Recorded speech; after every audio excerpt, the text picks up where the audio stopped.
Shalom saudara-saudara, kita akan merenungkan firman Tuhan yang terdapat di dalam kitab Ulangan pasal 8 ayat 6-7 yang berbunyi demikian. Oleh sebab itu haruslah engkau berpegang pada perintah Tuhan Allahmu dengan hidup menurut jalan yang ditunjukkannya dan dengan takut akan Dia. Sebab Tuhan Allahmu membawa engkau masuk ke dalam negeri yang baik, suatu negeri dengan sungai, mata air, dan danau yang keluar dari lembah-lembah dan gunung-gunung. Ketaatan berbicara tentang penyangkalan diri, harga yang harus dibayar, dan inilah yang biasanya dihindari orang. Karena kebanyakan orang maunya mengikuti keinginannya sendiri, hidup sesuka hatinya, tidak mau diatur, dan biasanya dilakukan karena keterpaksaan, karena takut akan terkena sanksi atau hukuman. Tetapi sebenarnya ketaatan adalah hal yang perlu untuk keselamatan dan kebaikan kita sendiri. Tuhan telah memberikan kepada kita ketetapan-ketetapan untuk kita ikuti, dengan tujuan agar kita mencapai tujuan yang telah ditentukan Tuhan, yaitu kehidupan yang penuh dengan kebaikan. Jika suatu kali Anda sakit dan harus berobat ke seorang dokter, Anda memilih dokter itu karena Anda percaya kepadanya bahwa dokter itu punya kemampuan untuk menyembuhkan Anda.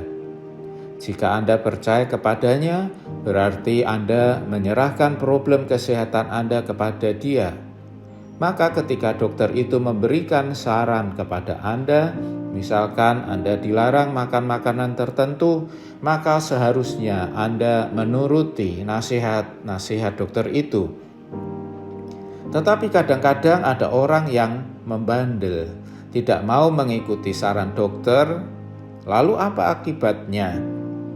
Apakah ketika sakit menjadi parah, dokter itu yang akan menanggung akibatnya? Atau dia akan merasa rugi atau merasa sakit hati karena Anda tidak menuruti nasihatnya? Tidak.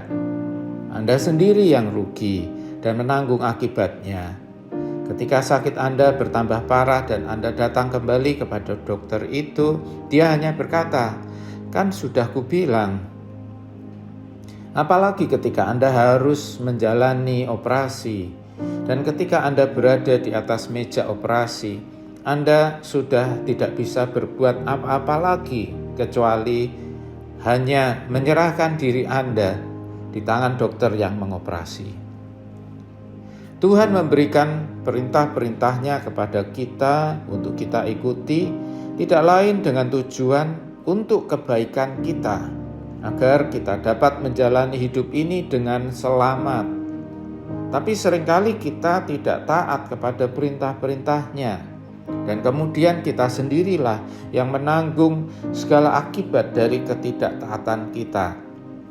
Kita jatuh dan terjerat dalam masalah-masalah kehidupan yang semakin berat.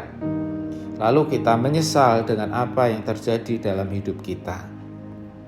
Kenapa kita harus mengalami sesuatu yang buruk dulu baru sadar? Apakah kita harus sampai mengalami seperti pasien yang harus masuk ruang operasi, di mana kita sudah tidak bisa berbuat apa-apa lagi? Selagi kita masih dalam kondisi yang baik, turutilah firman Tuhan, maka kita akan selamat dan mencapai tujuan iman kita. Mari kita berdoa. Bapa yang di surga, terima kasih kalau Engkau selalu mengingatkan kami tentang jalan kehidupan yang benar. Ampunilah kami kalau kami sering mengabaikan perintah-perintah-Mu. Tolonglah kami untuk selalu mengingat dan melakukan perintah-perintah-Mu dalam hidup kami. Dalam nama Tuhan Yesus, amin. Tuhan Yesus memberkati kita semua.